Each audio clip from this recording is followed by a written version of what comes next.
여러분 안녕하십니까?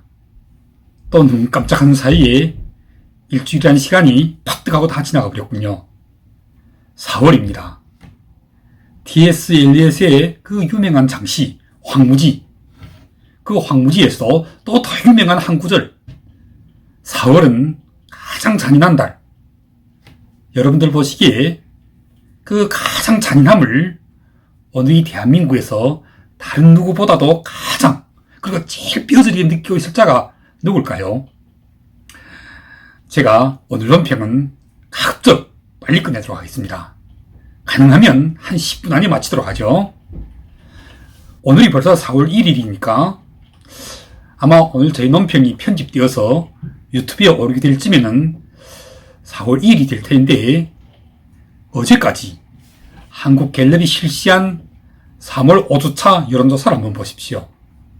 28일부터 30일까지 전국의 성인 1,000명을 대상으로 한 조사 결과예요. 3월 16일, 그러니까 한일 정상회담 그 이후부터 30일까지 이 2주 사이에 이 윤 정권의 국정수행평가가 30%로까지 일사천리로 그냥 난리 없이 아주 뒤집히면서 곤두박히면서 추락해버린 것입니다.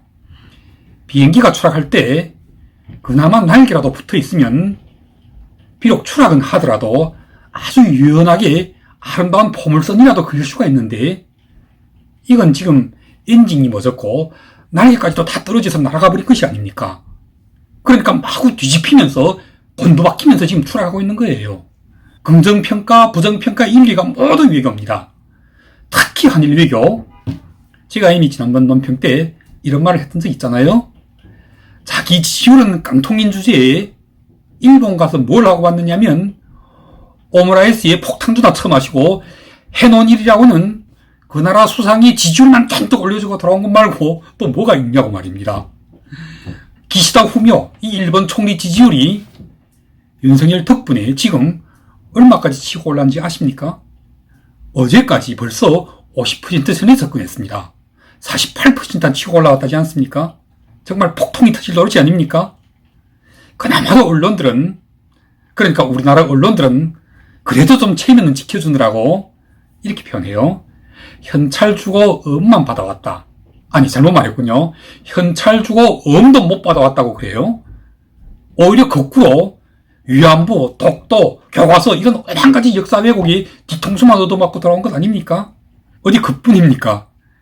자기 나라 대법원의 판결까지 다 뒤집으면서 강제징용에 대한 그 결단, 이건 벌써 일본에 가기 전부터 대놓고 내가 불알까지도 다 떼줄 테니 너희들도 뭔가를 좀 내놓으라는 뜻이 당연했을 텐데, 좀 물어봅시다. 뭘 한 조각이라도 받아온 것이 있습니까? 박진희, 이런 머저리 같은 외교장관이 뭐라고 했습니까? 우리가 먼저 컵에 물을 반 채웠으니 나머지 반은 일본이 채워주기를 기다린다고 그러잖아요. 제가 바로 오늘 논평의 썸네일에서 제목으로 표현한 그대로 윤석열이라는 이 희대의, 이 역대의 깡통 대통령이 먼저 제불알을 다 떼준 것이 아닙니까? 그러고 나서 돌아오기 바쁘게 일본이 자기 나라 초등학교 교과서 그 검정에서 강제징용이 징용 두 글자를 참가로 바꿔버립니다. 그러니 그걸 보면서도 우리의 대한민국 국민들이, 그리고 야당이 입 다물고 가만히 있는다면 이거야말로 이게 나랍니까? 강제징용은 말고라도 또 일본의 언론들이 지금 앞다퉈서 쏟아내고 있는 기사들을 보십시오. 물론 이건 언론들의 흘리기 내지 부풀리기의 기사들일 수가 있어요. 그렇지만 그 기사들 속의 내용 하나하나가 얼마나 날카로운 비수가 되어서 대한민국 국민들의 상처를 찌르고 있습니까? 강제징용에다가 독도에다가 위안부 합의 복원에다가 더해서 후쿠시마 오염수 방류에 또 모자라서 먼게까지. 그런데 그걸 지금 용산의 대통령실은 제대로 된 설명을 내놓고 있습니까? 정말 기가 막히지 않습니까? 멀쩡하던 남자가 불을 띄우고 4시가 되는 바로 그 순간부터 가장 먼저 어떤 변화가 나타나는지 아십니까? 이상하게도 그 목소리가 모기 소리처럼 가늘어지기 시작하는 거예요. 우리가, 아니 국민들이 김기현을 가리켜서 윤석열의 내시형이 바지 당대표라고 그렇게 놀려주곤 하잖아요. 그런데 김기현보다는 오히려 윤석열이 일본에 달려가서 불알 띄우고 돌아온 것 아닙니까? 이쯤 되면 이건 이제는 그냥 불알만 띄우고 돌아온 정도가 아니죠. 일본 가서는 불 띄우고 띄웠다기보다는 자기들로 띄우고 돌아온 것이죠. 돌아와서는 이제 또 족까지 떨어지기 생긴 것 아닙니까? 한마디로 일본 가서 조 띄우고 한국 돌아와서는 불 띄우고 이제 이달에는 또 미국 간다고 하지 않습니까? 미국 가서는 뭘 띄워줄 겁니까? 이미 불 띄우고 조 띄우고 남은 것은 털밖에 없는데 그것까지도 다 뽑히고 완전히 빈털털이 개털털이가 돼서 돌아올 겁니까? 틀림없이 이번에도 이 깡통 대통령 윤석열은 그 마이클 잭슨을 닮은 그녀를 옆에 끼고 미국에 갈 텐데 미국 사람들이 이 성형덩어리 대한민국의 국민립상 제1호 당장 특검까지도 눈앞에 두고 있는 이 주가조작 사기꾼 출신의 부인을 서울에 얼마나 우습고도 미스럽게 보고 있을지가 눈앞에 불보듯이 뻔한데 그걸 이 깡통 대통령 윤석열과 성형덩어리 와이프만 모르고 있는 거예요. 그냥 깡통 대통령 윤석열, 성형덩어리 부인 김건희 이 두 부부가 여기저기로 돌아다니면서 온갖 나라 망신, 국가 망신 다 시키고 이렇게 돌아다니고 있는데 그걸 이 나라에서는 아무도 나서서 그 누구도 제어하지 못하겠다는 것이야말로 그 TSLS의 가장 잔인한 달 4월에 있게 될 또 하나의 가장 큰 비극이 아니겠습니까? 이쯤 되면 이 윤깡통 정권하에서의 대한민국 외교는 끝장난 것이나 전혀 다를 바가 없습니다.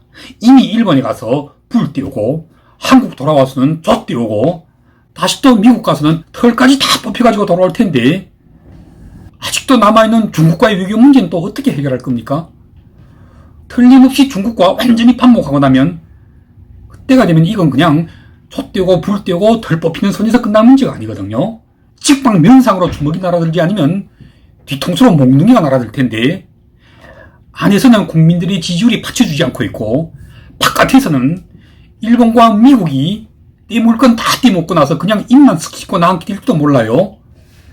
왜서 그렇게 됐냐면 말끝마다 한미일 하지만 한미일도 그것이 진짜로 된 그런 굳건한 동맹이 되자면 그 동맹의 참가자들이 모두가 함께 사지가 멀쩡해야 하고 정신이 똑바로 박혀있는 정권이어야 하는 것입니다. 그런데 윤 정권 어떠합니까? 얼마나 어찌나 깡통이었으면 이 한미일이라는 삼각동맹 하에서 그냥 혼자만 이것저것 먼저 다 떼주고 자기는 무엇 하나라도 제대로 챙긴 것이 없는 한마디로 일본과 미국한테 이리저리로 조리돌림만 당하면서 불도 떼우고 족도 떼우고 털까지 다 뽑힌 세상에 이런 부실한 머저리 대통령이 과연 대한민국의 역사상에 있었던 적이 있었습니까? 정말 덩치감 못하는 이런 머저리 대통령 정말 처음 봅니다. 하긴 뭐 속에 드는 게 있어야 뭐라도 내 보여주기라도 할 텐데 이제 그 밑바닥이 드러날 대로 다 드러나 버렸어요. 유일하게 이 깡통이 할 수 있는 일이라고는 아니 의탁할 때라고는 그냥 그 몇몇의 간신배 무리들 말고는 그가 달려갈 수 있는 곳은 대구밖에 없어요. 그냥 지지율만 떨어지면 이제는 무작정 그곳으로 달려갑니다. 어제 보니까 야구장리까지 달려나가서 공까지 던지는 그런 생존놀이를 벌였더군요. 그러면 또 뭐합니까? 보수도 이제는 정말 정신 차려야 합니다. 특히 대구 같은 이런 보수의 텃밭들에서 보수파의 국민들은 당신네가 만들어낸 이 무식하고 무지한 깡통 대통령이 한일 외교전에서 이미 불알 다 띄우고 곧 이어서 또 미국에 가서는 털까지도 다 뽑히게 생겼다는 이 사실을 결코 외면해서는 안 됩니다. 당신네들이 이 깡통 대통령에게 줄 수 있는 지지율의 한계는 맥시멈 30%. 거기서 더 치고 올라가려면 어떻게 하죠? 제가 오늘 논평에서는 30%에서 40%로 50%로 더 치고 올라갈 수 있는 방법에 대해서는 말하지 않으려고 합니다.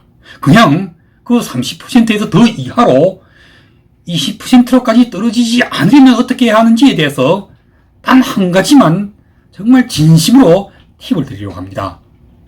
만약 이번에 미국에 가실 때 이미 일본에 가서 불 띄우고 조 띄우고 다 띄웠잖아요.